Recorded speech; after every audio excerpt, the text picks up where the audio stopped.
So the reason that I say I find it difficult to write about myself, growing up, the reason that I like my family, there's so many events that happen, and some people like they're removed. Maybe some people who have extended family members and they're removed from these events. They're all happening at the same time, but my family was like close. Like, look, if you look at like the Godfather, like that family, like the Godfather led, like he was in control. Like my grandfather and grandmother, there was that.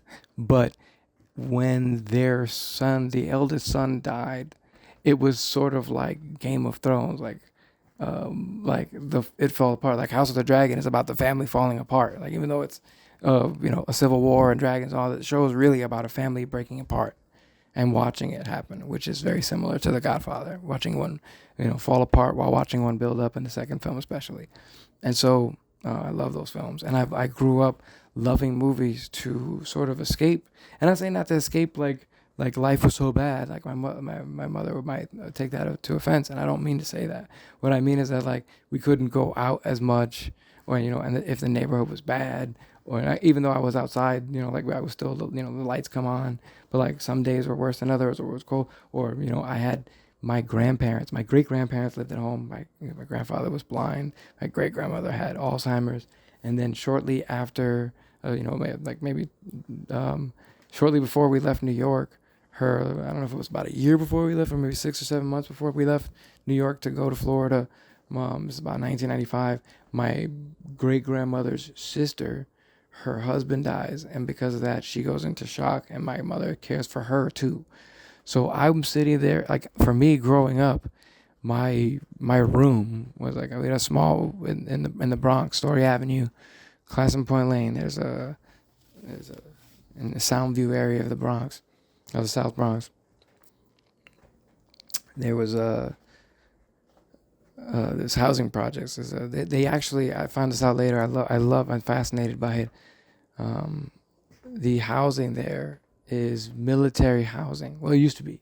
So it's public housing, but they're not. It's like projects, but public housing, but it's not like the big project buildings. Even though those project buildings are right across the street and right next to, and they're nearby. This one is like a different kind of housing developed.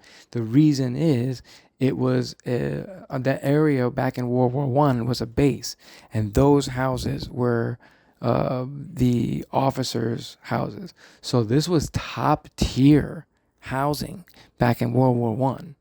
And so then after, years later, after war and in the Bronx, and how the neighborhoods changed and this and that, this area changing over time, right? Um, Trying to remember something. I'm talking about the South Bronx. Damn, dude, I'm tired. I need to get this out of my brain though, because I can't write it down because my fingers hurt because I was typing and editing so much. I'm being honest. This is because I'm trying to do everything on my own, and I need to build a team. I know I do, but like I just had to take care of some things first. But let me get to that. And I want to talk about what's influenced my leadership style and what's influenced my thought processes growing up, and what how people don't realize when like what makes someone smart, what makes someone emotionally, like people don't think about emotional intelligence or about compassion or about a different perspective. So that's what I wanted to say earlier about for example, I in a video I had posted on TikTok, I had mentioned that the Fight the Oligarchy tour by Bernie Sanders and Alexandria Ocasio-Cortez was good, but there needed to be a little more. And maybe I said that in a way that was different than just that. That was it was obviously more detailed, more nuanced than that. But in the gist of it was that I was inspired by Bernie Sanders in 2016. I've been aware of his political career because he's been in politics since like 1991, and the majority of my military career he was in politics, and he was one of those people that affected legislation that directly affected me as a soldier. So like for some people they might go, why do you care about politics? Those things directly affected me, and people who were in the military. So when I got out of the military, I still care about every single person wearing that uniform. So I don't want them to go to war needlessly, and I want them to be ready for it. I want them to be trained. I want them to have the best equipment, the best food, the best health care, and the same thing goes for every other American. Why is that so hard to have? If everyone just had basic health needs, even that would solve the problem for that. Because a lot of the economic issues, the number one reason that people go bankrupt in the United States of America is because of medical bills. They go bankrupt because of medical bills. So there's two things we can do. You can fix the economy, which, by the way, that helps one higher class a lot more than the others. There's a whole group of people that don't really have any vested interest in the stock market whatsoever, and all contribute to the tax pool and all contribute to society, and yet they're not that doesn't affect them at all. And that's what the news doesn't even understand. That they just work for the for the stock markets at these point. Like they're just, the commercials and the ads, and then on top of that you have like it's gotten out of hand. It's wild. It's like the whole system is bought and paid for because you can't get a hold of your politicians. They're supposed to work for the citizens. Like you're supposed to, like, why don't they communicate with you? Why? But my thing is, I don't want people to confuse this, and I think that with the moves, I respect Bernie Sanders. There's things I agree with, things I don't agree with. I more agree with than I don't. I was inspired by him, like, and I watched the Occupy movement. I remember being in the military and thinking, or just getting out and transitioning and then becoming a contractor and seeing what it was like at the top of DOD and walking away because I had top secret clearance and worked. I contributed to the president's read book during the Obama administration and the Trump administration. I was in the military during the Obama administration, the Bush administration, and and as a reservist in the Trump administration.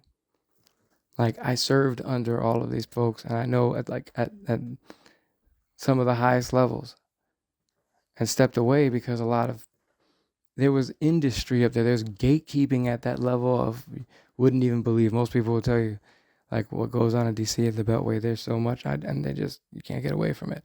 Only for me to go down to local government, only to find out that's even worse, man. And then so to continue that, like, I realized that it's this changing the faces doesn't change anything. The system is the problem.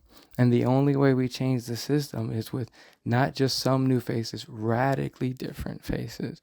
And these ideas have to be pushed. Like, what people are, and let me just put it plainly, like, again, I'm not casting doubt. I want to work with these people. I think we need to work together. We need to put resources together. That's what I'm getting at. And I'll get back there in a second. But what I mean is, I'm gonna check and see if I'm recording correctly.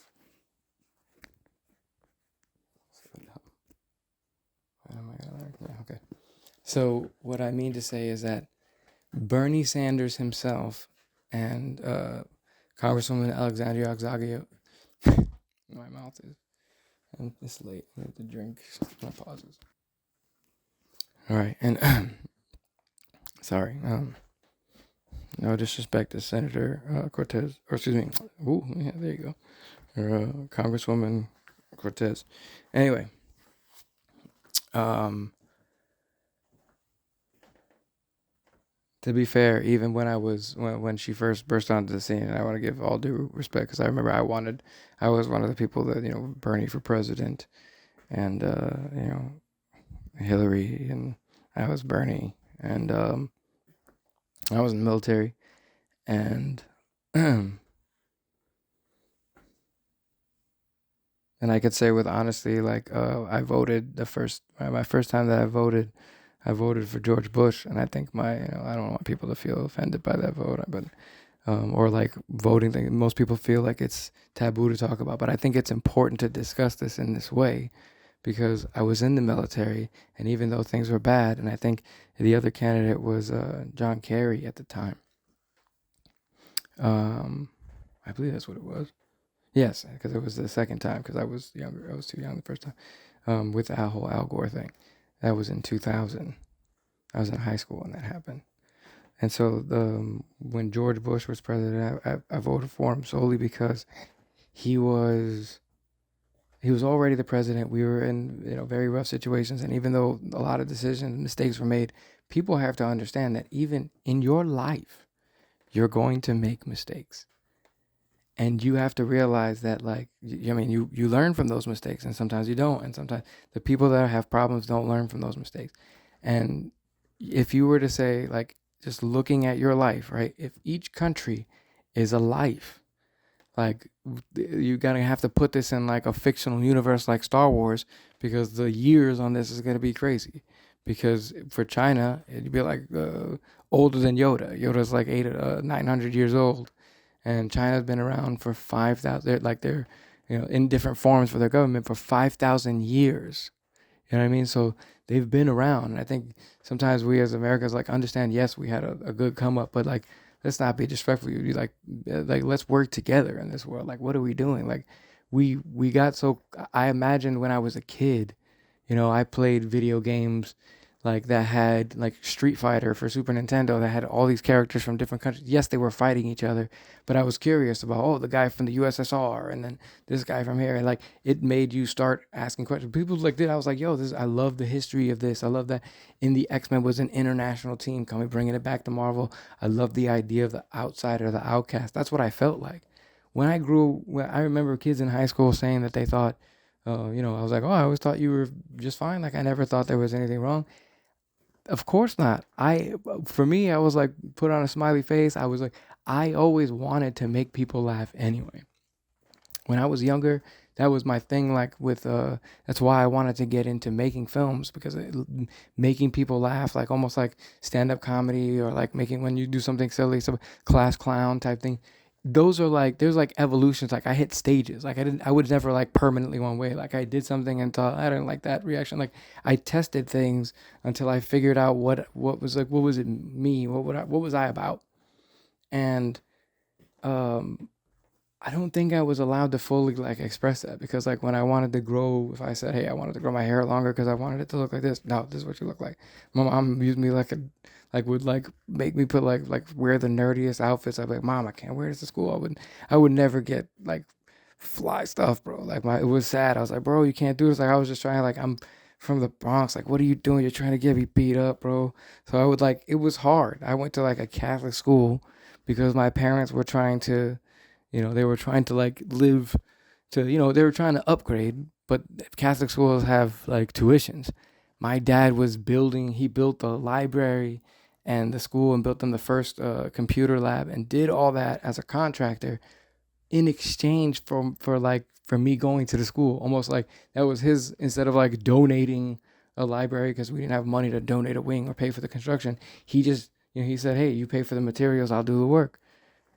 And then he had, I would go to school and my dad would be building the thing. And so understand growing up, I was fortunate that I had both my parents because of the circumstances that they went through in their life. And then I'll get to that in a second because it leads to other things. But very young in my adolescence, when we moved from New York to Florida, it felt like my father was a very different person for very vastly different reasons. And that's where things for me became even more difficult. Even more difficult. And so what I'll say first is that my mom growing up dealt with a really odd situation that was cheaper by the dozen level. My great grandparents raised, if I counted correctly, 16 children that survived. And not all biological, adopted, and also there's different circumstances, but they raised 16 children since starting at how very age, I don't know, 15, 16, I don't know, it's crazy. And this is, in the 1920s, pre-prohibition and then during prohibition. My great-grandfather's story is amazing. My great-grandfather, Ramon Lisandro Perez, is the greatest man I've ever known, bro. His story is so dope. And most of the stuff I found out about him was after he had passed, which hurts me so much. Even though we were close, we had our own relationship, and I think maybe he preferred it that way. But Like knowing now what I know, it's crazy. Like I wish I had known that, but I feel like we had a different relationship. People don't understand because I was highly inquisitive. I wanted to talk to other people about them. So I would ask my mom, like, hey, mom, what were you like as a kid? Or ask my grandma, what was my mom like as a kid? Then I would ask my mom, like, what was grandma like when you were little? And then, like, I had my great grandmother and my great grandfather. So I would ask about that. And so they would tell me about different stories in Puerto Rico and all different things. And I learned all sorts of, and then my family was the hub. So, like, if my grandfather was like Don Vito Corleone, and like follow the line down, and so that's my great grandfather, and so everybody came to my house.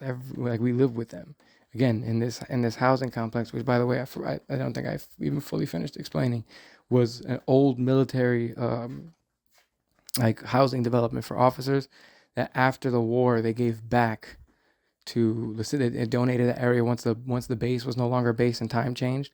They donated that area. The city got it or whatever, and it became public housing.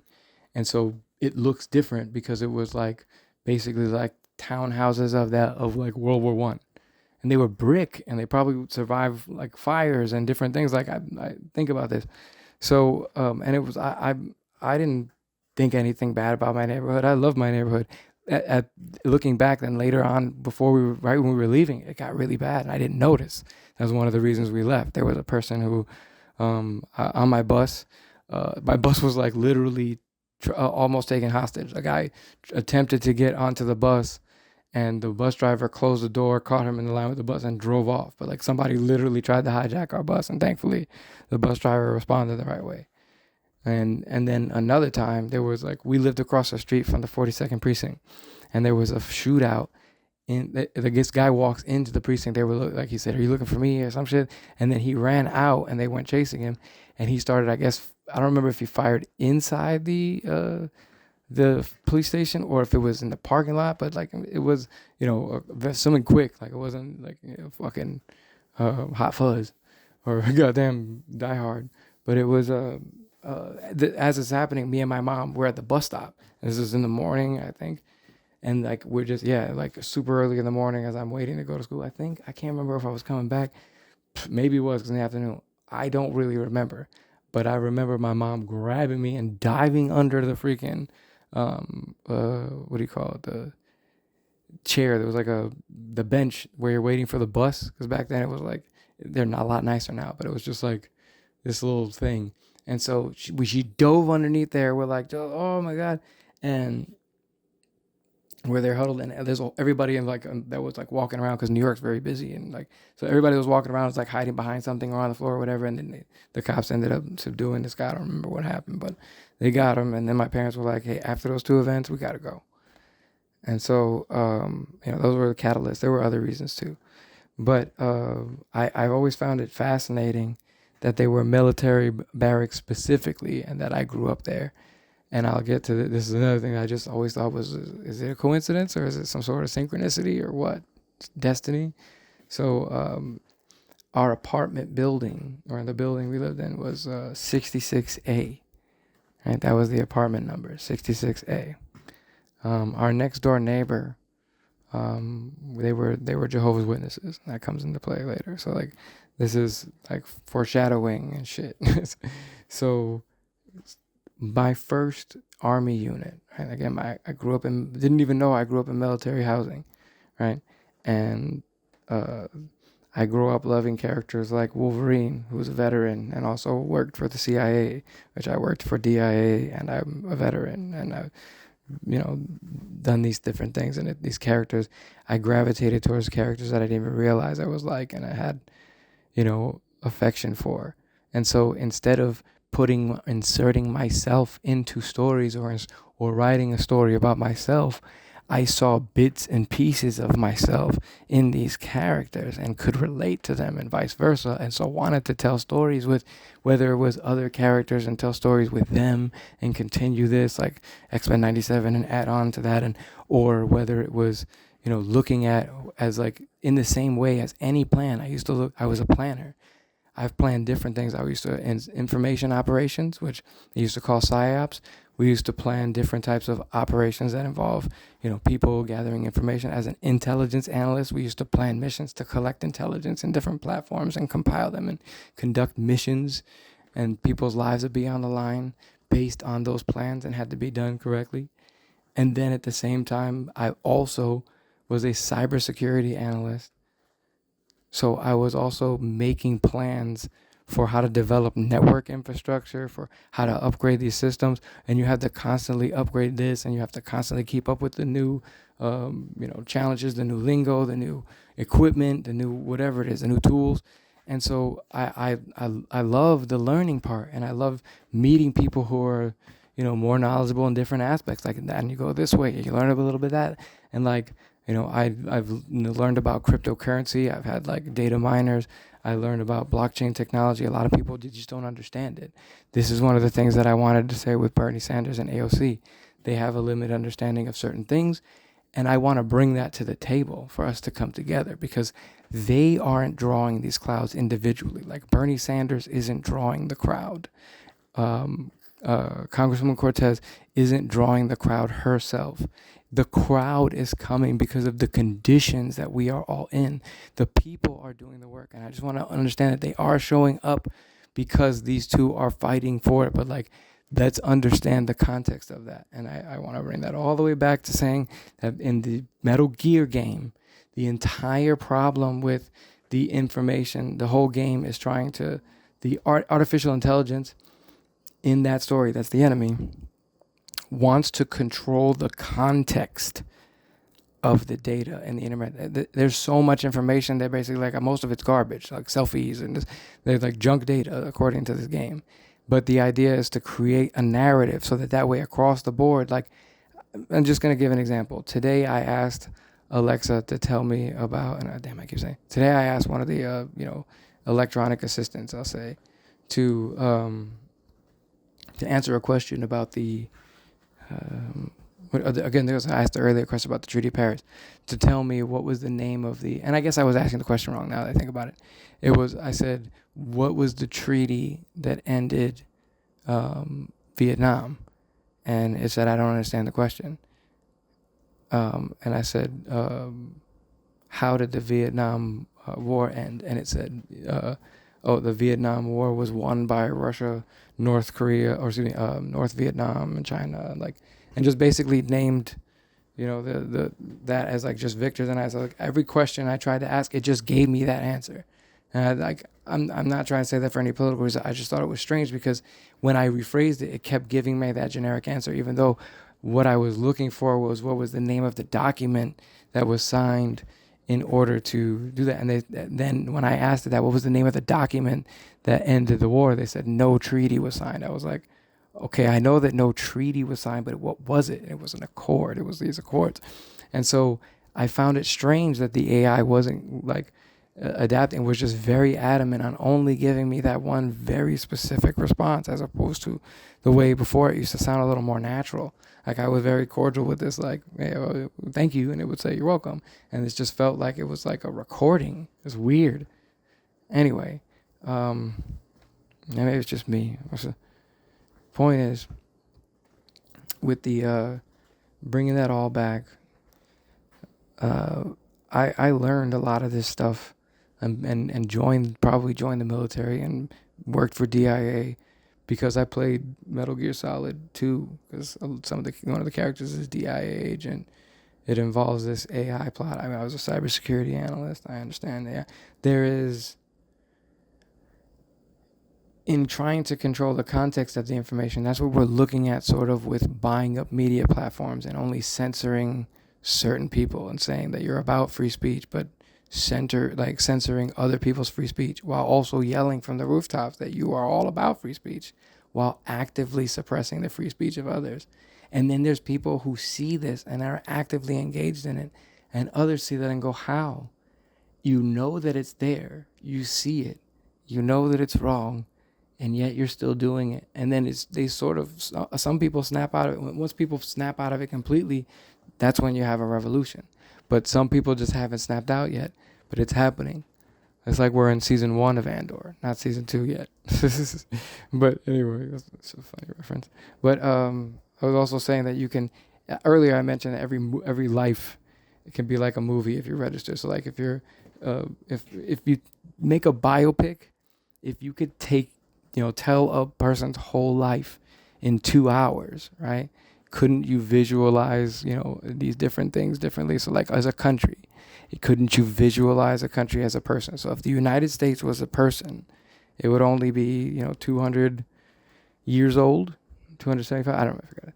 I have to look up the number, but I don't have it on me, and I don't want to talk to the AI system right now, so I'll add that in later. Point is, the United States is very young compared to like China or compared to other things, and we've done really well, but we have to be understanding that, you know, there were a lot of signs. There were a lot of people who took advantage of these systems. If you look at again, Puerto Rico, the electric grid gets privatized. Literally the next month or the next, boom, blackouts. There's been nothing but rolling blackouts for people without power, water for days. It's been devastating because they're not privatized.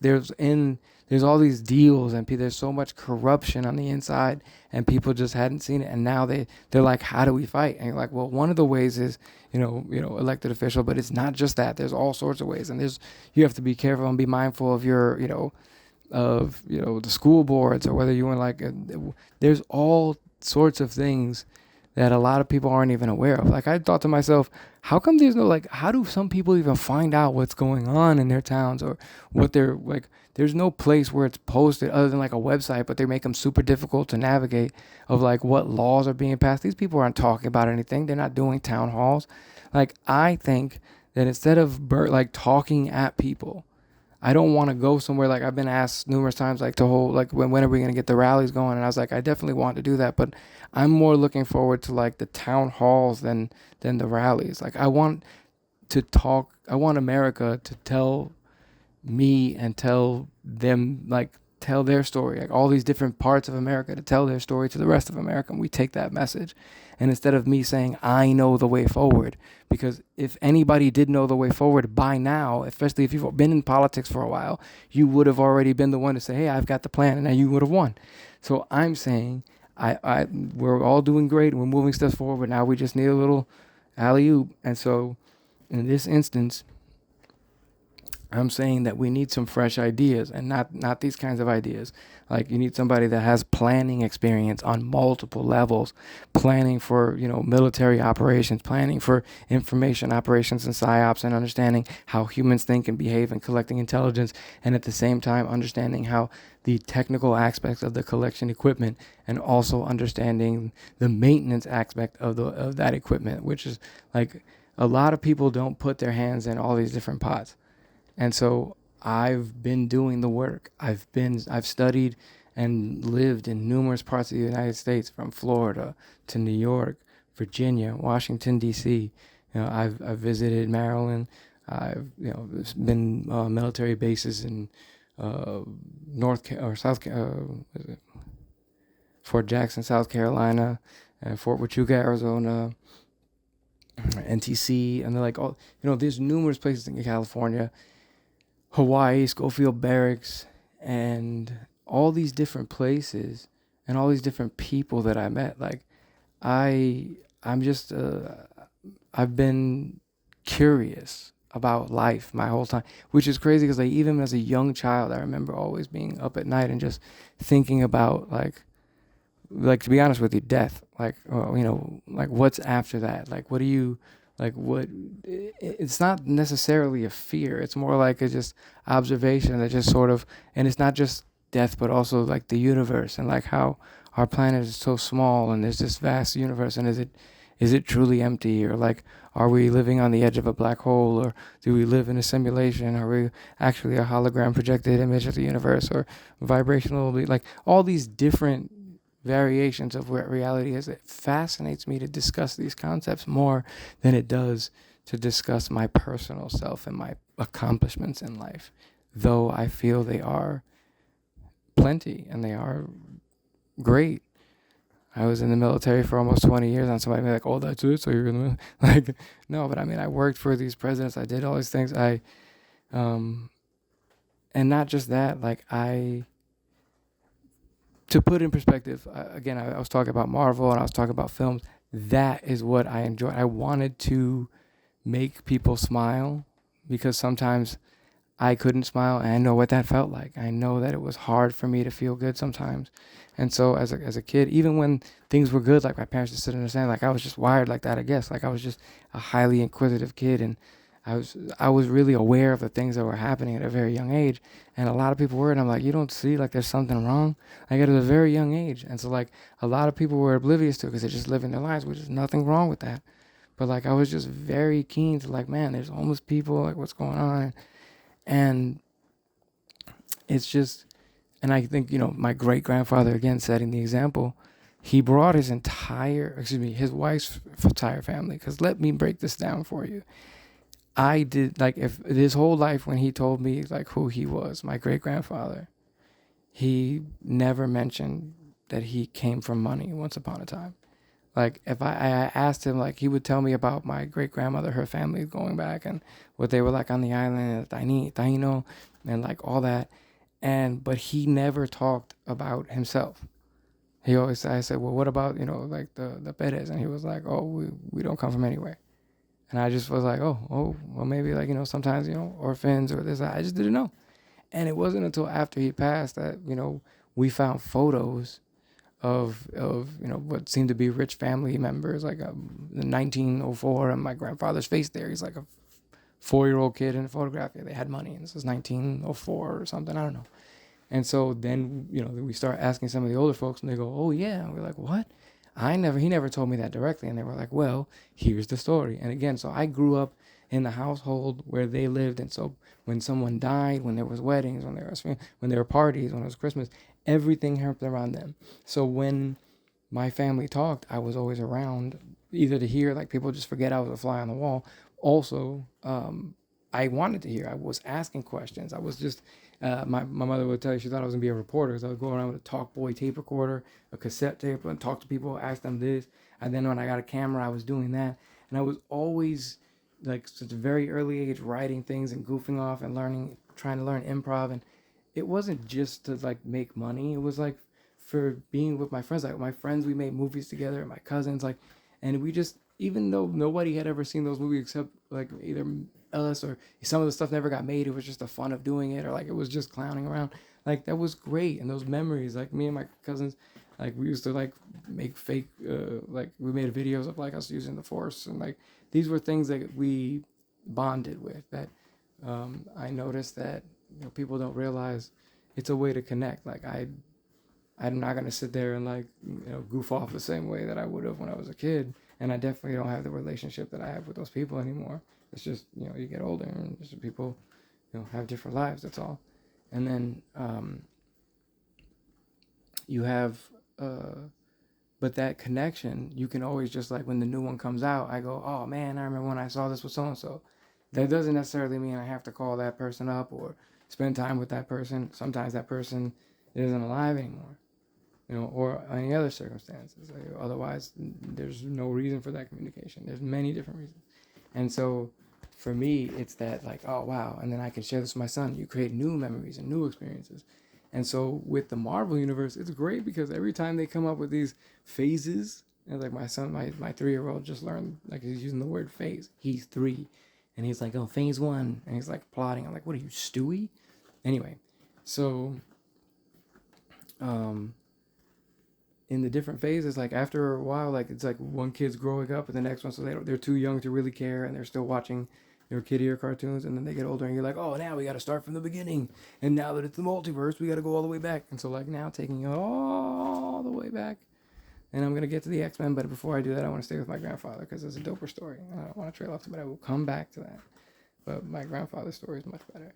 So come to find out that my grandfather comes from money. And here's how this goes. They were, let's see, Oscar de la Renta, the famous fashion designer. Like, there's an offshoot. Like, he's a Renta, but it's Perez Renta, and I forgot where it's. Both are related to, as like Juan. I forgot what it was. Juan something Renta as one of the most democratically elected mayor of San Juan. Like that, they both share and myself, we share that person as an ancestor.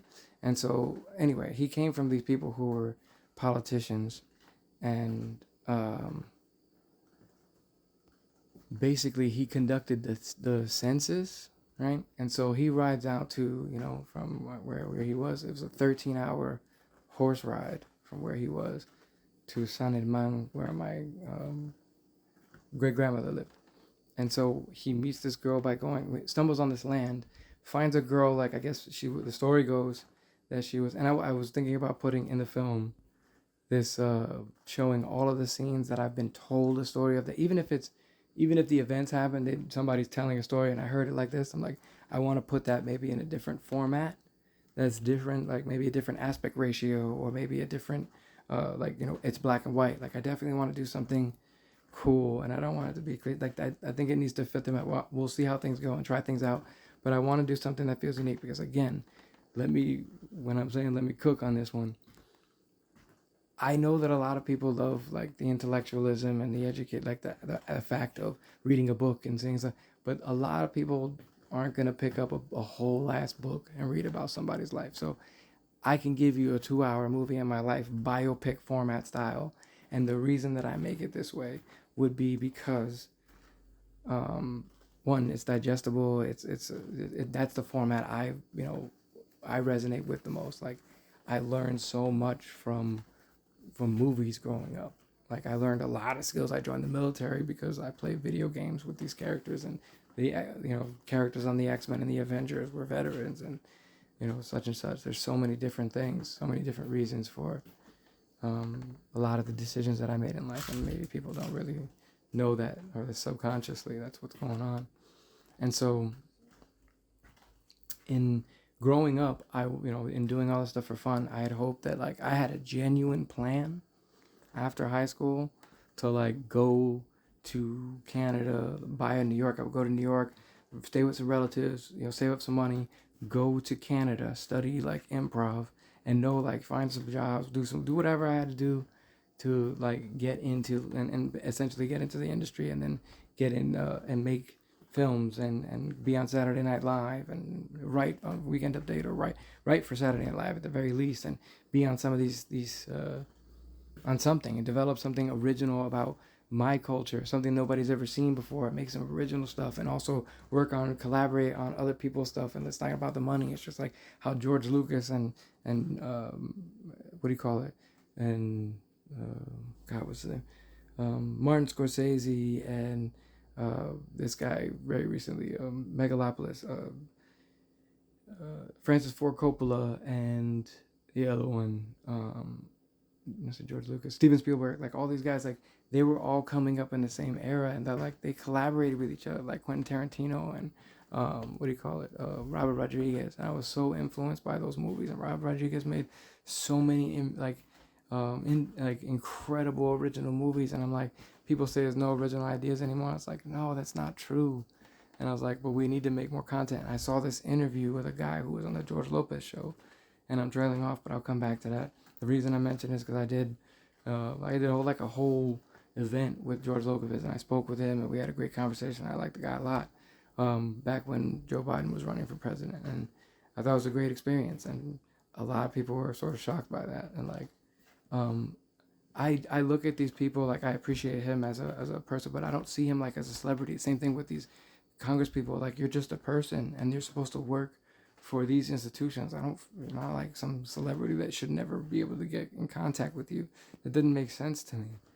So I just see a problem. Like, I used to be a fixer. I was a consultant in DoD. I used to go places and fix places. I was a system integrator. There's fancy words for, I fix these things that are broken. I come in here, identify this problem, whether it's a cybersecurity problem, it's an information security, it's a physical security problem, whether this is, you've got, who knows? I've done so many different things, but the thing is, it's not about that. It's about that in these jobs, I've learned so much from the people around me. And so the thing is, nobody's going to solve every problem. And that's where people keep saying they got to get everybody, or you got to, in order to get this, you're not going to please everyone. You just got to stand on something. And these people are so wishy-washy, and that's why you're losing. Trump was like, whether it's it seems genuine, but it's genuine fake, but it still seems genuine. It's hard to describe, but the point is, like, my grandfather, and like it's funny because like some of these events sort of mirror. Like Trump grew up a rich kid, and like not too long after, like my grandfather was an American citizen. Before Fred Trump was born in New York. So like Donald Trump is a second generation American. I'm a fourth generation American, and my great grandfather was here under different circumstances. Like his people in Spain and Puerto Rico, like those people, like because they originally came from Spain and they went to Puerto Rico and they had been there on the island for a long time. And so he was like really Spaniard, and my great grandmother was like really Taino. So it's like, wow, it's funny. And so he was like blonde hair, blue eyed. I didn't know that because knowing him, he had white hair his whole life, but he was really white. And yet my grandmother, she still had streaks of black a lot in her hair until the day she died. It was crazy. And so he was, and he also had cataracts, so I didn't know his eyes were blue. So anyway, he was wealthy. He did the census for my great um, he did the census for his father, like who was a politician, and his grandfather was a politician, and so on and so forth. So he was being groomed for these things, and he was in this whole aristocracy, and they were old money, going back to Spain, and they're in Puerto Rico, and he was like, yeah, okay. So he does what he's told, like he's just all aboard. Like I don't know if he liked it or not. I have no idea, which is another reason I want to present that in the film because I don't really know. I was curious, like, did he want to? Was he this way? Did he change? Was he always like that? Like, I love those questions because the person that I knew, how many metamorphoses did he get there? Like Dumbledore and the Harry Potter series. Like, this is a great guy, yeah, but okay, there's all these issues that are like, damn, that sucks, but that's the point. There's redemption. There's there's more to the story than you realize. There's nuance to it, and so in seeing that, I was always curious about more, and so I realized that when I first started writing my story, it started more and more becoming a story about my family and more importantly about my grandfather. And that's where I thought the real story lied. My grandfather actually was like, so Puerto Rico was a U.S. territory before Puerto Ricans were accepted as U.S. citizens. So my grandfather was born in Puerto Rico, which is U.S. territory. So he was born in the U.S., right? But he was officially like U.S. citizen without like a protected status, like straight up U.S. citizen, when the Jones Act was passed. And that's what identified the people of Puerto Rico. And that when that happened, which hysterical, the minute that he was granted citizenship, he made a plan to move to New York and brought his wife's family in here. Let me get to that. And that he sort of like got this ball rolling in this very Godfather-esque way, which I'll get to. It just wasn't involving organized crime, even though there was some criminal activity. And so understand that this dude was an spoiled rich kid, right? Does the census, meets this girl who's washing her clothes in the river. Again, I don't know if that's true. I mean, who knows how he met this girl, but that's the story. He met her washing her clothes in the river, which she did do that. That was true. But her mother was a landowner, and that was very rare back then, even though it wasn't that much land. But her mom was a landowner, and she had all these kids from different men. That lady she was something else, like confirmed kills and all kinds of crazy stuff. And so he said, "Can I court her?" And this is how the system worked back then, bro.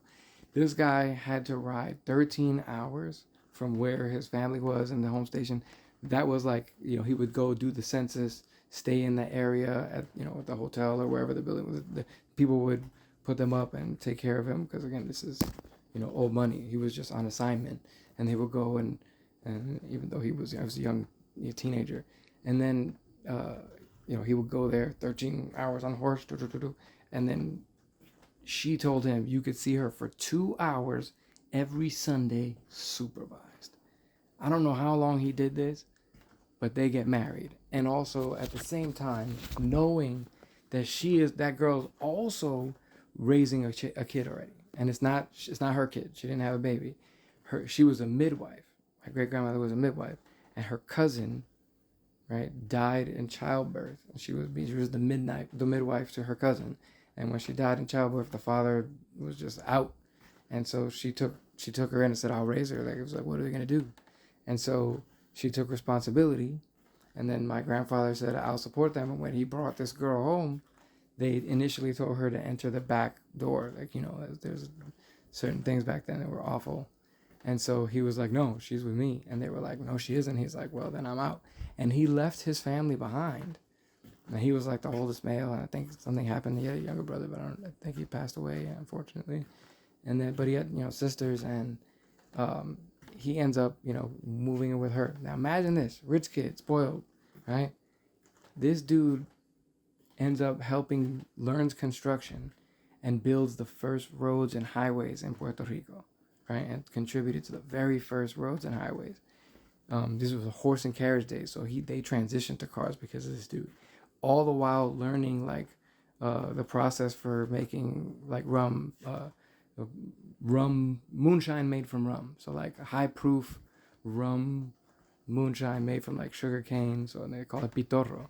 And he was making this, and you know they were that's what they did on the island. Like he just made it, and they sold some, and he would make things. And so they were saving up money. He made a plan to sell these things, and also they made a whole plan to go to New York and say, and while he was and to take the whole family to New York. And he took her whole family, left his family behind, learned some new skills, made some plans because, mind you, he was educated.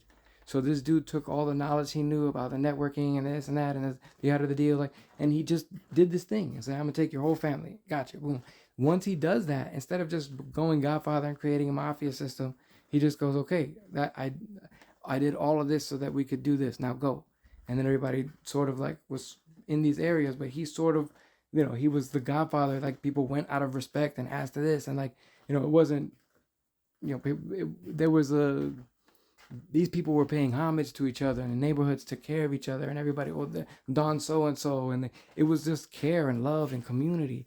And people don't understand a lot of those groups is because they all came from the same neighborhoods in Puerto Rico and just squatted up, and then it just families, and it was like somebody used to say it was like incestuous. Like they're not related, but they all came from the same place, and all these families are intermingling, but they're not. They just know each other for generations. It's crazy, like the royals and shit. And so uh, with all that, you know, going on, my grandfather's story mirrored what I thought, like, you know, a lot of people said, I think Donald Trump might have been a really great president in the 80s, or, you know, who knows what he would have been like as a presidential candidate as a Democrat. All I know is that right now things aren't looking good. And if this dude would have changed things up, that'd be great because it's a little scary out here. But I'm not liking what things are looking like, and I'm not liking Trump 2028 merchandise being sold while I'm saying no, I'm not gonna run. That's crazy. Well, yes, I'm definitely planning on running. Like it's telling everybody everything to see what the flavors, we'll see what sticks. It's crazy, bro. It's just like I've seen this done before. Like again, like, you know, I don't know, 2016 and 2020 and Jesus Christ, like come on. So for me, I'm looking at this and saying my grandfather went a different way, and he had all the same opportunities to just be, you know, a jerk and just sit there and be selfish and do this. Instead, he was like, let me take care of the people and let me pass on my knowledge and let me help them do this. And then, so my grandfather, I love the story about the draft in the Korean War. My uncles were drafted. 3 of my great uncles were drafted in the Korean War. And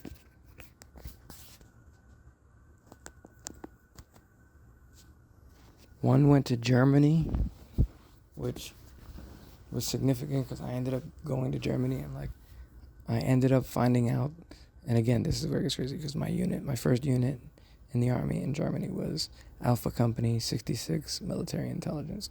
What was that? 66, my group at the time, and later became brigade. But I later found out that he was like not so far away, and he actually ended up having what they call an occupation baby. He, you know, my uncle Willie, he was the oldest son of my great grandfather, and he had a daughter with a German girl, and we couldn't like we lost touch with her because he passed away, unfortunately. But he initially didn't know. So like when he was stationed in Germany, that happened, and so I'll get to that. So he was stationed in Germany, then he came home, and then he met this girl that like he'd known growing up, and I guess they got romantic, and they got married, and they have kids, or a kid or whatever, or about to. I don't know. I don't know if they're just married at this point. Anyway, he gets notified. Snail mail back then. No telephones and no internet. So he gets notified that, hey, by the way, she was pregnant and she's she's gonna have the baby. So he gets notified that he's a dad, whatever, and he takes responsibility. And so he writes her letters and he sends money and he's trying, to figure out how that works with the government. But her family, this is again just after World War II, her family's like, no way, because he's Puerto Rican. That's really bad for them. They were like super against it, and so there was this shame. And so you gotta look up this concept of occupation babies during that time. There was a lot of people that dealt with a lot of pain, and a lot of people don't even know those individual struggles. And so once I heard about that, I was like, oh man, once I found out I was going to Germany, I had heard those stories as a kid. I was like, oh, maybe I could go and find my cousin, my long lost cousin. And I did try. I didn't, admittedly, when I was in Germany, I was so young. I didn't try. Like I thought, I maybe in passing, maybe asked a few questions a couple times, but I really should have actually done my best. And it was right after I left Germany, and then maybe, I don't know if it was Iraq or before Iraq, but I was like, so like, oh man, what a missed opportunity. And instead, I just started doing research then. And again, it led to some other fascinating revelations because, again, the 66MI Alpha Company, and then, 66A, was my address, in Class and Poi Lane. And, and that's military housing. And then, like I said, with my uncle, all these there was such a history of military service in my family. Like every generation of my family has served in the military. And I think that's, a lot of people don't know that about Puerto Ricans specifically, is that Puerto Ricans serve in the military. What is the word I'm looking for? I think we had the highest number of people, more Puerto Ricans volunteer for the military than any other minority group, and I think that even includes white per se. I'm pretty sure. I want to make sure I look that up and I'm correct on that. But I'm gonna pause here because I'm mouth dry and I'm gonna finish. Okay, so some of the other odd coincidences, if you can call them that, or maybe just this, to me, it's like I didn't realize it was like a road being laid out too. But anyway, when I was in the reserves. My last reserve unit was at Fort Devens in Massachusetts. My uncle Willie, who again was stationed not too far from where I was stationed in Germany, and my great grandfather's oldest son, I never met him. He died before I was born. And he was considered my family, one of the things that the glue that held everybody together. He was just a really nice person. He played music. He made everybody laugh. He was a good leader. The family all got together, and if he would just walk through the door, they were and they all lived in the same neighborhood, and it was great. And everybody said in my whole family that when he died, everything changed. And a lot of people don't realize that it was the end of a lot of eras. So this is during the Vietnam War. My Uncle Raymond goes to Vietnam 2 times, which is my mom's older brother, and that's complicated. I'll get there. And then, Willie, unfortunately, he dies. Like I said, he had a daughter in Germany, and he was keeping in touch with her and trying. But he walked into a jewelry store to buy some jewelry for his wife. And the store was being robbed in the South Bronx, and they shot him. The robber shot him in the head. It just so happens that his adopted brother is walking by, several minutes later, walks by the scene of the crime and sees his brother's dead body and is traumatized by this. Right? And I'll get to their relationships in a second because, man, it's a complicated family tree. I love it. It's like Sirius Black. I don't know, and the Lestrange. Anyway, the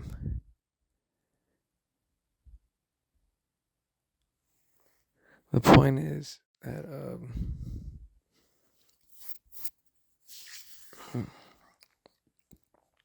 my uncle, that him passing away, at that time, like my grandfather started.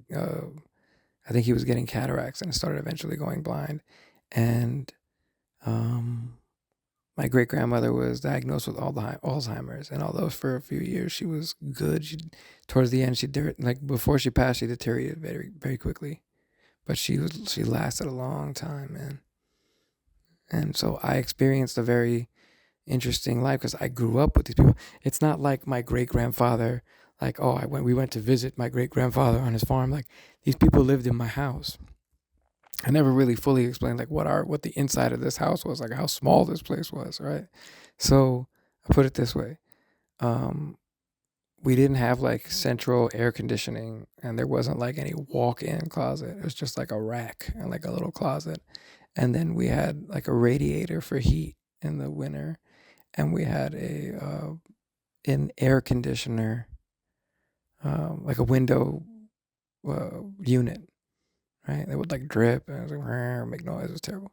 And in the corner there was like a TV, big bulky Sony that my dad had that for years, man. Like the same MTV, tube TV, and like a half desk situation, and then my sister's crib. I'm gonna take my shirt off. I'm uncomfortable. I want to get through exactly later on why I'm doing this because I want to sort of condense what my platform is and my experience and like have my LinkedIn ancestry, um, the screenplay I was writing, the book that I've been writing. Um, what else? Um,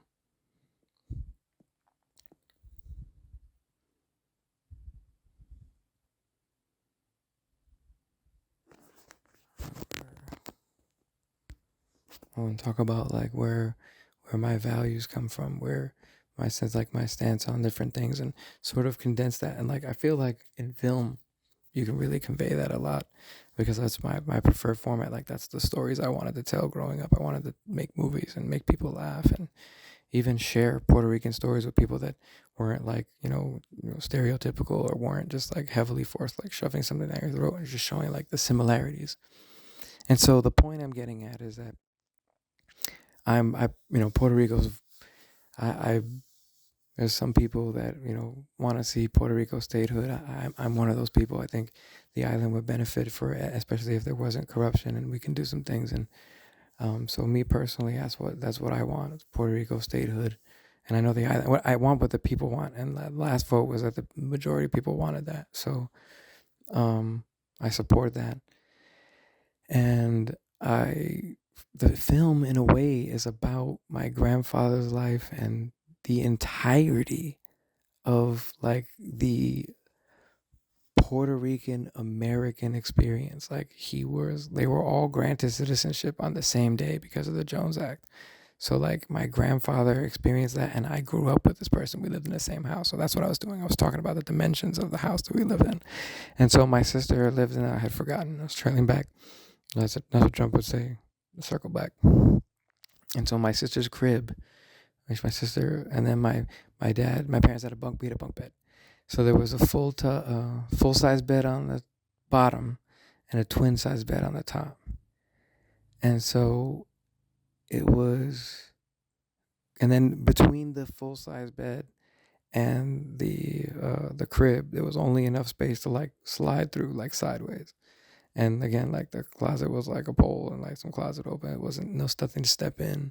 And like there was a radiator and it was small, cramped. Right, only that TV was there, and like I had some video games. And my dad had like shelves and stuff. As my dad would always like put up shelves and Basically he was OCD, and so he would like always want to like have everything look a certain way, and like hospital corners. My father was teaching me to dress my bed with hospital corners before I even joined the military. I'm serious. It's crazy, dude. And he wasn't even in the military. And so it's all these things.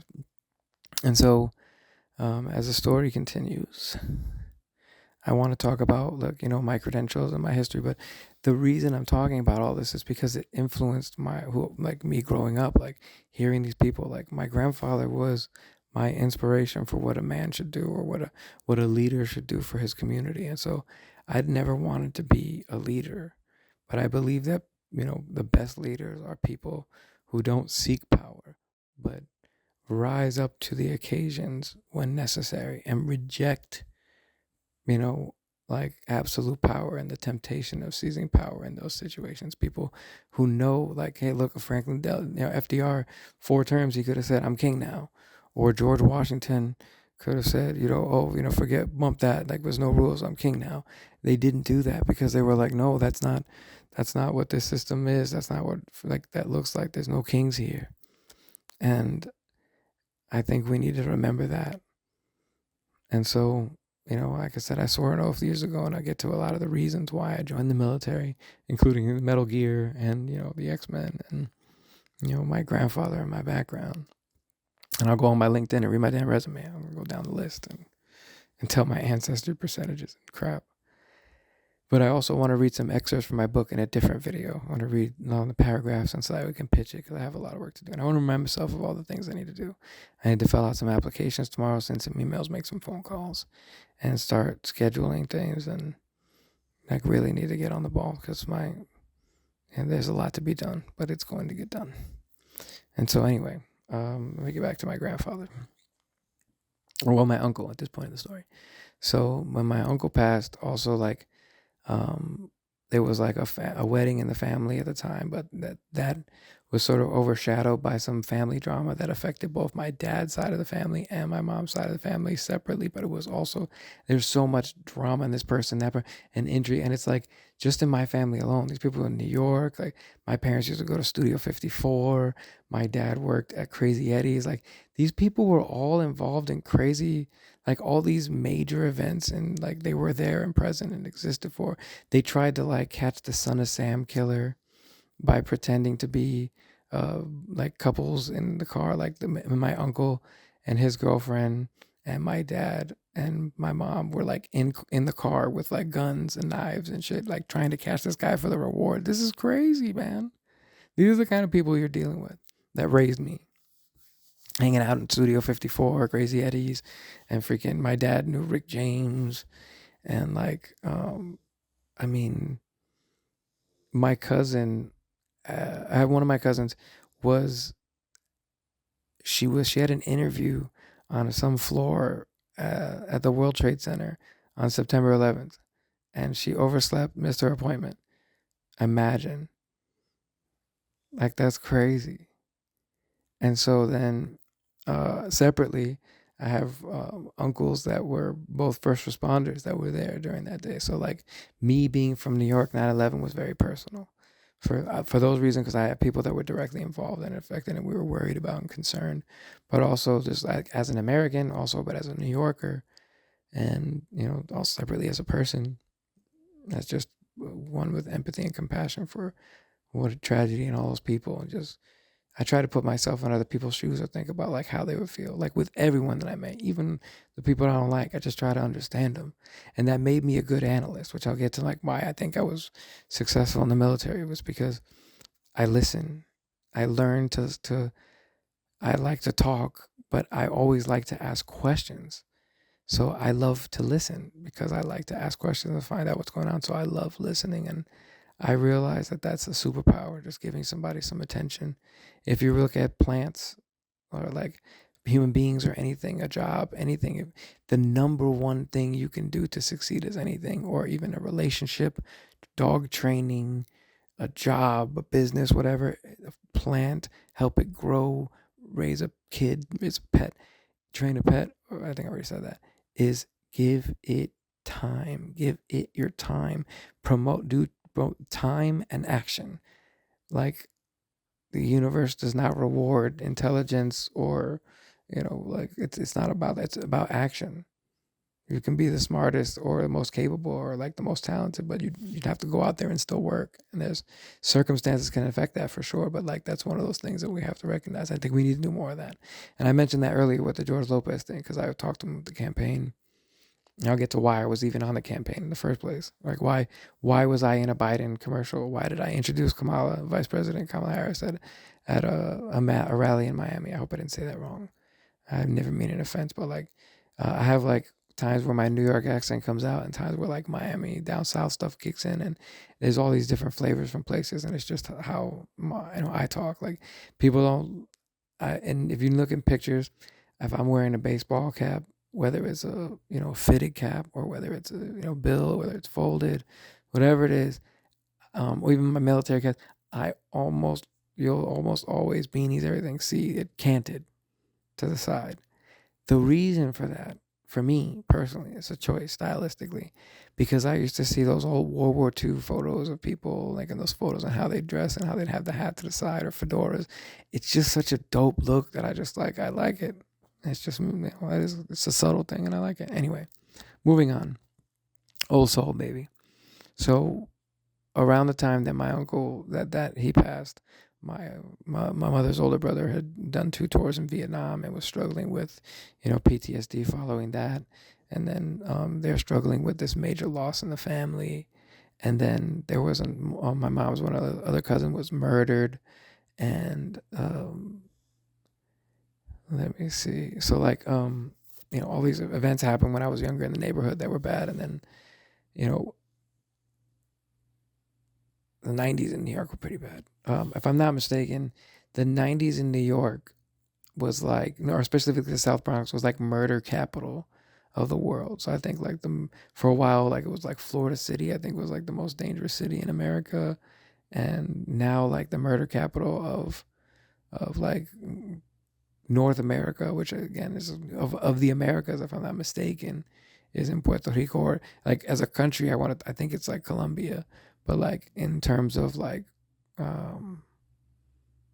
I want to say like city, I think it's a city in Puerto Rico, and it's like, I want to help this island. I want to help my people. Like, what can one person do? And I figured, my whole life, I just figured, watching these superhero stories, like I liked teams. Even I like Batman. I even like Batman on the Justice League. But the reason that I like teams because I figured that's the way we do it. Like Captain Planet, like everybody has a different idea. You share, you collaborate. Let's figure it out together, bro. Like one of my favorite scenes in the movie in Avengers Endgame, which I always come back to more, is when the Avengers are trying to plan the time heist and everybody's like laying around and doing the work. Like I remember planning missions and working in offices. Like people don't realize that sometimes people in the military, you don't just work with them, you live with them. Whether you're deployed or if you live in the barracks, it's different for reservists versus people who are in active army. And you like live and breathe with these people. Even when you live in housing, you're in people that are probably in your unit live next to you, and you have barbecues and these communities, and you have all these amenities. You don't pay for electricity in your house. You don't pay for water because it's included on base. You have access to dental, healthcare. Like if the number one reason that people go bankrupt is healthcare, right? And the number one reason that crime goes up is because economic inequality. I mean, people lose their jobs and lose their insurance. They lose their job, so they lose the insurance tied to that job, and they have no health care, and they have no job, and it's like it's a spiral, and it keeps people down. And so, if you fix the economy, the real economy for the average person, and go to the point, I think Sam Cedar said this to Patrick Bet-David, and Patrick Bet-David is a conservative commentator, and Sam Cedar's a left-wing commentator, and they were speaking together, and they were actually agreed on this, putting the tax code at the point where the most Americans did the best, and like the wealth was spread out the most, and most people did great, and most people wanted to come to this country, and we were producing the most, and we were just top tier. And it's when we tax the top people, the highest at the top, just a little bit more. And it's crazy that we don't do that. They have so much money, they wouldn't even notice at this point, because these billionaires are so much bigger than the billionaires when a lot of these processes began, because there are systems that need to change. Anyway, my point. Oh man, what is this? What's this weird bubble thing here? Damn, that sucks. I don't know what that is. Anyway, this is my foot. I'm gonna have to deal with that tomorrow. The flat tire, and then the insurance guys. And let me just be honest here, man. It's been rough because my car had a flat tire. Somebody hit the back of the car, and the sensors are gone out, and the guy caused it. So yes, a car hit me from behind the side, like it's like swiped, and like I have cameras on, so like the insurance company saw it, and obviously they were like, yeah, they got you. But at first it was only cosmetic damage. It was just a scratch. So before I could take it to they cut me a check, and then before I could take it to the shop, it gets a sensor falls off, and then I find out that the tires are actually flat from the hit. So then the tire ends up going completely flat, and now it's out, and then I have to get the sensors replaced. And so now I'm like, I got to call the insurance company, but it's been a minute because at the same time we had a new roof installed, and we have all these broken windows, and we got all the stuff that we had an insurance claim, and they just flat out said no, like just denied the claim, even though we have, we had 2 back-to-back hurricanes hit us directly. I've got video of all the damage. Like we were in it, like live streaming. It was on my YouTube and stuff. It's crazy. And I'm like, and we were denied. It's absolute insanity. And so, I'm dealing with those things separately, and I want all of the funds that go to the campaign, or that people donate to go to the campaign, not to go help my issues. Like I got to figure these issues out separately. So in order to do that, I want to make a film and write a book and get a deal on that. So that way, no money that anyone donates is going to anyone. Like not even through these weird loopholes. No, man. That's not what this is for, dude. I gotta find a way to monetize like my website, and to get a book deal and tell these stories. Because again, I'm going back to the podcast. One of the actors that was on the George Lopez show said we need to make more Latino stories, and he was like, more Latino music, more like we just need to make more, like, because it's American, but it's a part of the tapestry. We all have our part of the culture, man. That's why I love hip hop, bro. That's why I love all this playing. Like my neighbors in the pop, man. It's just anyway. I love block parties back in the day. That doesn't happen anymore, but. Anyway, back to my uncle and when the family started falling apart. But so that guy was in the military, and like he lost touch with his daughter, right? His 2 other brothers went to the Korean War, or both drafted during the Korean War, and one went to another part of Germany, if I'm not mistaken. Yes, and then the other went to shoot, I'm not even sure where my uncle went. Anyway, point is, let's put names. Anyway, so yeah, the story goes, when one of the 3, there was 3 boys, 4 girls biologically, and then there was my wife. I told oh man, I didn't even tell the whole damn story. So my great grandmother had this, took in her cousin. Right, her cousin. She was a midwife to her cousin, who died in childbirth. So she raised the baby. That baby ended up, as a teenager trying to raise a baby. So that child ends up, there's issues. So she ends up also having a baby very young. My great grandmother also raises that kid. So she has 2 more kids, and my great grandmother raised them. So that's 4 children that she raised there, right there, that were her cousins, my cousins. And then also 3 sons, 4 daughters, and then there were also, I think, a few that passed, which is crazy, so that survived. And then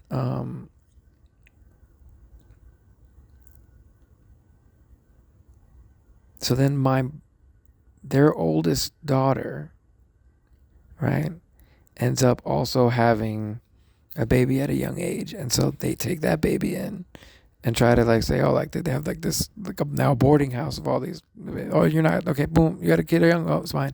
And they're they're helping them, but they're raising them themselves. So there's some confusion there where like, is my mom, and I'll get there. Okay, so let me get so that happens. So my great grandparents are now raising their first grandchild, right? And then my mom has my grandmother has my mom, and then my great grandmother says nope, then takes that one too. So my mom did not realize that the people that she referred to as mom and dad, who were significantly older, it did not occur to her until much later in life for some reason, probably trauma and repressed memories and all kinds of stuff. And also just that, times are different. And we don't have access to the internet or calling. So it's just, anyway, she didn't find out until she was like, I think like like a teenager, like a young teenager, that her parents were actually her grandparents. And that, my grandmother who would come, like, she was like, oh, I have two moms. And it was like this shock that, like, wait, all of my brothers and sisters, some of them are actually my aunts and uncles and my cousins. What? Wait. Do I have any, like, was it? So her only biological brother from my grandmother was, she had you know, one brother that was actually her cousin, and then other brother that's actually biologically, and it was just confusing for them, and that's shocking, man. And so my father had a different experience. My father was, my mother was very light skinned. My father was very dark skinned, so he experienced a lot of issues inside the Hispanic community and outside. And anyway, he was also hit by a car when he was like very young. He was 9 years old, and they thought he wouldn't survive, and he did. And anyway, he's dealt with pain his whole life because of that. And so, my dad's father, and I don't want to put anybody's business out there, but my grandfather was, he had a drinking problem, and he was abusive.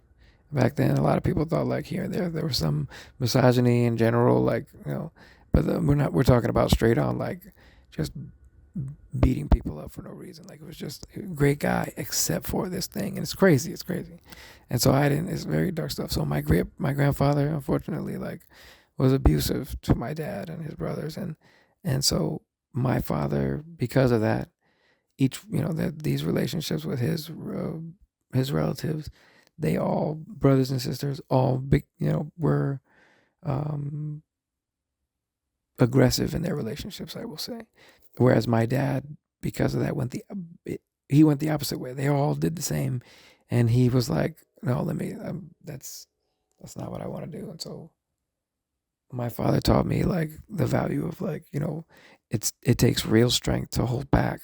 You know what I'm saying? Anybody can throw a punch, anybody can lose control and, lose temper, but it takes real strength to hold back and to show compassion or no restraint or the discipline to be dangerous and know when to use it and when not to. And there's a lot of valuable lessons there. And so in that, like, that's these are the people that raised me. And so, like, they had their quirks, and but they're multidimensional. Of course they made mistakes, but they didn't even know that they could have kids. Like, they had me later, and then there's that to take into consideration. And then, so you can see the parallels of how my grandfather sort of followed a different way. Oh, and I was talking about my uncle. Well, the one that was drafted, he went, one of the ones that was, of the three that were drafted, went AWOL 3 times, and all 3 times my grandmother called the MPs, and they came and picked him up in the house. It was very different back then, and basic training was different. All of training, there's a lot of people that use history. It's crazy. You would be surprised how different things were.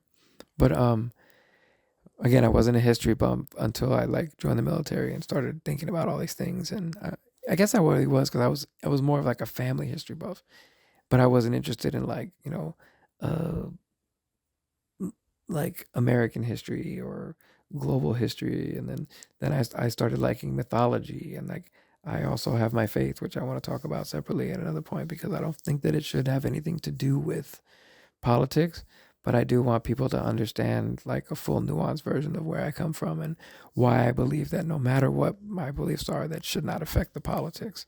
And again, I want the people to speak. I want to go to have town halls and let people talk to me, and I can ask them what's going on. Instead of them asking me questions, I want to ask the people questions and say, how can I help you? How can your government serve you? What can we do to help you? How can we put more money in your pocket? As opposed to telling you, I want to do this and I'm going to stop him and this is how I can do this. And instead of saying, we need more money, I'm saying, how can I help you? How can we help you? What can we do? And you look at The Godfather, man. Look at The Penguin and look at these, understand how these systems work, man. And I can see these things. Anyway, we'll get there. So, that's just a funny little side note. And to know about my family and all these things that need to go in the book. Ultimately, the whole book, the movie, or the movie more so, the book is just kind of like the expansion. I want to make a documentary while filming the movie, to release a documentary of my family and the movie itself, the whole process, and of making the campaign, document the whole thing and blog it, and invite people along for the process, man, to come along for the ride and see what we do and see the struggles and see how hard it is and what the gatekeeping is and why other people won't do it. And that way, anybody else who feels that they're scared, they'll learn from our mistakes too, and we can share, we can collaborate. The community, that's what we need to build. We need to talk to each other again. Get the Avengers together. These people were a found family, man. That's what I loved about it. It's a bunch of people who aren't related that come together because they have a common goal to make a difference, to just do something, like do something good. Like, it doesn't have to be save the world. It could just be like, hey, we're going to help move this whole community to another location so we have more opportunities and we could do these other things. My great grandfather brought everybody to New York, and then Prohibition hit. This is the guy who knew how to make pitorro. And he was also understanding a lot of the networks and, like, business from the politics and all that. So he makes a moonshine business and move, like, he's like moonshining, selling pitorro, which is Puerto Rican rum moonshine, high proof alcohol made from sugar cane, and selling this out of, like, making deals with like a local restaurant, the German restaurant, selling it out of there and making it out of bathtubs in these apartment buildings where they had multiple bunk beds in every room, including the hallways and the kitchen and the dining room, so they could move people from Puerto Rico and take over these whole blocks. Like, it was great. And then instead of building this like empire on alcohol, like, they built like this, during Prohibition, they made their money, but the goal was to move everybody there. And then he was like, now that we're here, let's go join the military, work for this, like, build, like, it was like, go. And, they had a little community going. And then unfortunately, tragedy hits and different things happen in life, and the Vietnam War and, deaths in the family and things unravel. And so many things happened. And, September 11th and numerous things affect, and there was a breakdown. And so those things shaped my childhood in my perspective.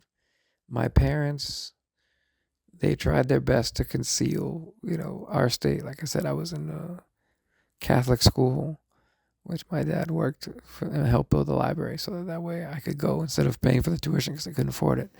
So they were trying to live and move up and improve and upgrade, and it's not easy. But they had, they were making moves. My dad owned his own company. My mom at one point worked at like the highest, the school, what do you call it? She worked in like Board of Education or something. Like, they were doing their thing. And then, things get tough. And so when we left New York, the hardest part was my parents did not tell me, man.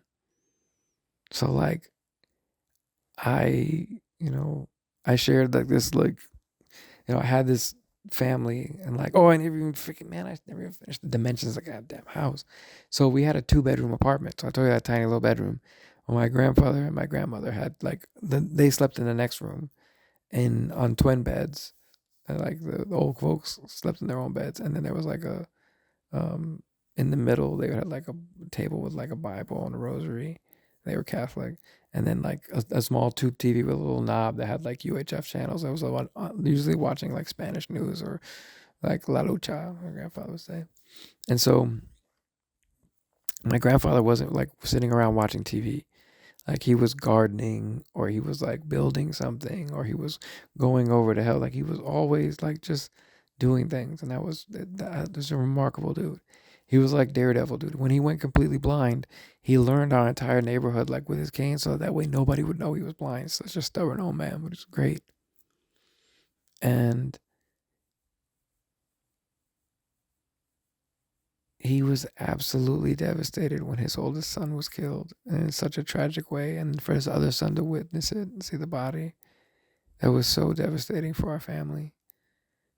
And then shortly after, my grandmother was like she smoked 2 packs. My great grandmother, 2 packs of cigarettes a day. Mind these are old cigarettes, not like the ones like today. It was just like pure tobacco. But she like smoked 2 packs a day, and she made a promise to God that if my uncle came back from Vietnam, that she would never smoke again, and she did just like that. Boom, never again. Like she kept her word, and so she was spiritual in that way, but she didn't really force it on us. So I'll get to that in a different story. But the point being, um, I had all these, I had these experiences with these people, and that was it. And that was the whole upstairs and a bathroom, a single bathroom, and then downstairs. Like the next thing you know, it's like a concrete stairway, and then living room, and then kitchen, and that's it. And so, that was all we needed, man. I was happy with the film. Oh, but by the way, when we left New York to move to Florida, at that time, if I were to come down the stairs on the couch, like the two couches would have been like either pushed up together or like, oh, there would be a mattress on the floor where my great grandmother's sister, who now had like early onset dementia as a trauma response to her husband's death, now my mom took her in as well. Meanwhile, that lady had taken in this, her basically her grandniece that was my mom's sister's daughter, and it was in her will when she passed. She passed away from cancer, and my mom's other sister passed away unfortunately from AIDS, but that's a different story. And so she lost both her sisters, and right back to back. It was all these things happened at the same time. They're a few years before, one of their cousins was the same age as them, was murdered by her boyfriend. It's a lot of craziness. On my dad's side of the family, there were two brothers. One of them gave 120 stitches to a brother. Like 3 brothers. One is holding one brother down. I was like, or four. Like imagine 4 brothers, right? Like biological brothers, right? One of them is holding another one down, right?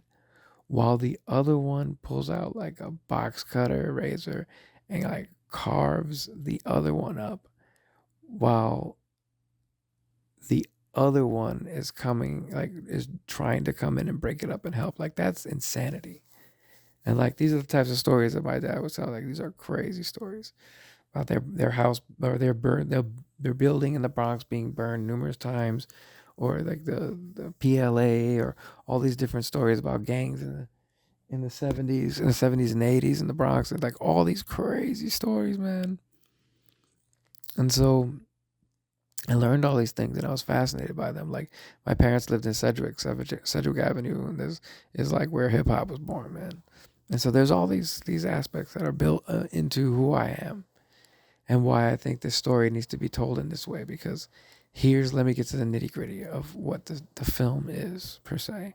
The story ended up becoming the story of my grandfather, my family, and ultimately Puerto Rico's contribution, like Puerto Rican American history, the beginning of Puerto Rican American history, and all the way to now, like following like 5 different generations, or now 6 generations of Puerto Ricans in America, like going back to the inception and like coming from like a guy who actually came from Spain, like political aristocracy, and then his wife who like actually came from Taino, like from the island, and like I mean, come on, this is crazy stuff, dude.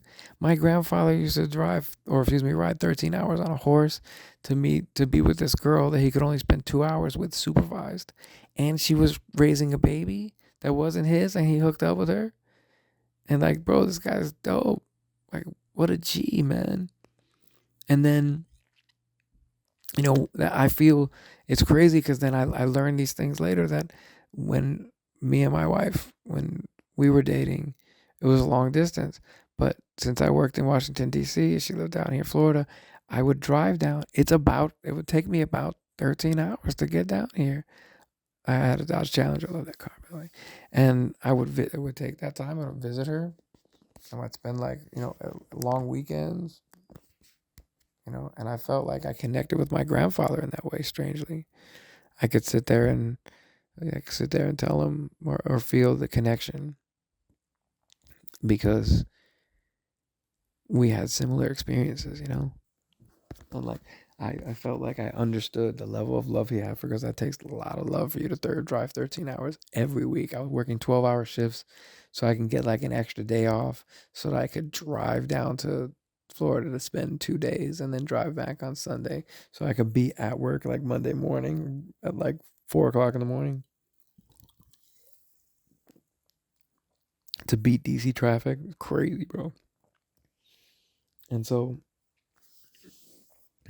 I when we moved to Florida, my parents did not even tell me. They said I was going on vacation at my uncle's house. 2 weeks turned into a month. A month turned into I was getting registered in school by my aunt. I was like, what is going on? I didn't understand, man. They kept me in the dark completely. I didn't get to say bye to my friends, cousins, family, nothing. And then on top of that, what makes it worse, my dad stood back. So we're in a new place. I slept on like a mattress. It actually wasn't even a mattress. It was like a pillow, like a fold out pillow that rolled out on the floor. And I slept on that in between my two cousins. Like they had twin beds and they were like, it was their room. And I slept on the floor on this thing. And, and so like I didn't even have like a room or my own bed or anything. And they were like, and it was hard because my parents, if you'd have told me that, like I didn't, for months, I was there, like just like, oh, I go from having, and I didn't have my own room. I would share a room with my parents and my sister and these old folks and this lady, like we had people all over the place. And then when people, like I told you how small that house was, my whole family, all their kids, they had 3 sons and they had 4 daughters, and then there was the adopted ones, and they all had kids. And my mom has on her mom's side, uh, one, two, three, 4 biological brothers from my grandmother, and then from her father's side, one, two, three siblings that they know of, and then 2 of them are a male and a female. And it's like, bro, all these people and these people, not them specifically, but like in other instances, there would be a whole groups of people crowding into this little house, dude. Like, and that was because that was later in life. Now you're wondering, like, what happened? I thought this guy had all this set. Like, how did they end up in public housing? So here's the crazy thing. So, not to mention names, but my grandfather was like savvy. Basically, he had taken out like insurance policies and he had done like some healthy investments and gave all his kids like, help set them up with like little, nest eggs so that they could buy their own homes and they can like invest, like set them up. Here's your life insurance policy. Here's this, and man, annuities. Like he knew all these things and these loopholes and taxes and paperwork and whatnot. And oddly enough, I find this one little quaint quirk, like when you find out something like you didn't know somebody was. When one thing I found out that was crazy was my grandfather didn't drink. Like he made coquito, and that was about the extent of it. And maybe every now and then he'd have a shot or something, but you'd never just see him randomly pop open a beer or anything, or even a wine. It just wasn't his thing. But meanwhile, when he was younger, they told me that he had signed some documents at one time wrong because he was drunk. Well, I think, when he was younger, so I realized that what happened was he at one time made a big mistake and actually uh, entered some information wrong, and because of that, my great grandmother scolded him, and he never drank again. I find that fascinating. I love that story. Anyway, so all these people, like, how we get to the public housing is that one of his grandchildren, who he basically was like his son, like his child, raised them, adoptive, is making an investment, and so he sells his house. They sell their house, the family house, whatever, like owned it outright, made a, take the money and invested in this business that could have become a family business, and ultimately didn't. It should have been something that they all partook in, and I guess that was the original idea, and that's not what happened. And then poor business decisions later, and then some more bad. My grandfather then cashed out. Then there was a situation where there was loan sharks involved, and borrowed money for expansion that didn't work out. And my grandfather, my great grandfather, and great grandmother, they cashed out their life insurance policies in order to pay that debt, and the business ended up going under anyway. And so they basically drained their entire life savings at the very end on their grandchild that had made some bad decisions, some bad investments perhaps, or maybe that wasn't bad, but like and there wasn't it could have been a family business. It could have been something that was sometimes it just happens like Godfather, boom, it crumbled, the empire crumbled. And so because of that, they ended up moving into they moved into public housing so that they could sell the house. So like that's not to say like, oh my God, they're financial strong. They moved into that public housing complex after they sold the house. Like this is a thing that like in Germany people would do. Like the older folks would buy a house, own the house, like pay it off, own the house, right? And then when their children were gonna go to college or learn or whatever, or get married, specific, I think it was once they would get married, the oldest male or whatever, typically customary, would when they marry, would come and now have the house, and the parents would then leave the house because they had already had a they and then move into an apartment since they don't need the space, and now giving the children a heads up. So instead of the children going out and getting a loan, they get the house, and then you pass on and you're leaving a legacy, and then later on they have this something that generates value and stays in the family, and like it seemed like a no-brainer, and a lot of folks, like, because the way things deteriorated, it just broke down quickly. And so for me, it's strange that I witnessed that this man's entire, like, he went from horse and carriage, like he helped build and construct the roads in Puerto Rico. This guy went from horse and carriage to like the moon landing, and then the internet. Like this guy saw so much. We'll never see that. Like I'm so fascinated by this man. And so when we moved to Florida, right, then my mom comes down, and I end up, because she's taking care of these old folks, we end up in an apartment in Lakeland, Florida, which is so different than the South Bronx, man. And it's like at the time there was nothing in this town. It was like well out of woods, and we lived in this apartment complex called Wood Lake because it was literally like just a lake back there. Anyway, so it was such a culture shock for me. And so when we get here, the school put me in like ESOL classes, and I was like, "Why ESOL? Like I'm speaking English, man. I got like a New York accent. Like, what are you talking about? Why did you put me in Spanish?" Like it was crazy the things that we had to deal with that weren't an issue up north. It's in the south. I was like, wow, huge culture shock. I'll get there another time. But when it comes to my grandfather, when we moved into this apartment, we now had a little bit more space. So my mom and my sister, when my sister was a little bit older, so my mom and my sister had, and my mom had her bedroom, and so my sister had for a while her crib, and then eventually she just like, you know, had her. It was her and my mom. So yeah, at the time she had like her crib. She was still little, but she like it was like her little bed. It became her like bed or whatever. And then at that time, my mom put madrina, which was her her mother, but her grandmother, her sister. So this is her great aunt. She was taking care of both of them. They had dementia and Alzheimer's. She put them in a room. So they had their own room and they were like in hospital beds and they had like they were on and off hospice. Like I thought hospice you die. Like these people were on and off hospice crazy for years. For like a year or something, maybe like 2 years. Anyway, um, and so me and my great grandfather shared a room during that time. Um, and my father stayed in New York to like finish selling stuff, but then he didn't join us. My father then moved to Fort Lauderdale without like he just like once my he was supposed to stay behind and then come to the apartment, and he didn't do that.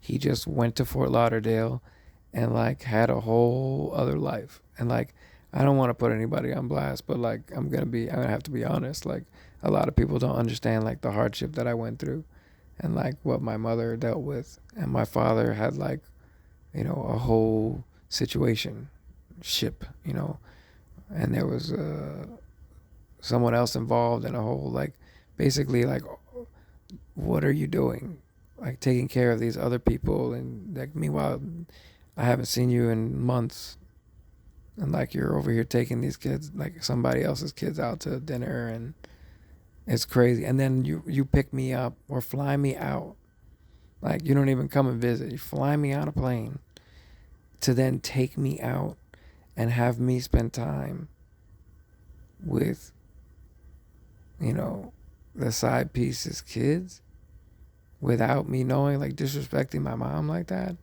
only for me to find out later. Like that was, to me, it was just like the brazenness of it. And so like I didn't realize that my dad was struggling with, you know, addiction, bipolar, schizophrenia. I didn't know any of these things. And so they had some problems in their relationship. And also my mother taking in these old folks. It was a strain on their marriage too. Like people don't realize that. And then me and my sister and this other lady. Eventually Madrina passed away, and then my great grandmother was like, she had total Alzheimer's. And so then my grandfather moved back in the room with her, and they shared the room together. And then, or no, my sister then moved in with her.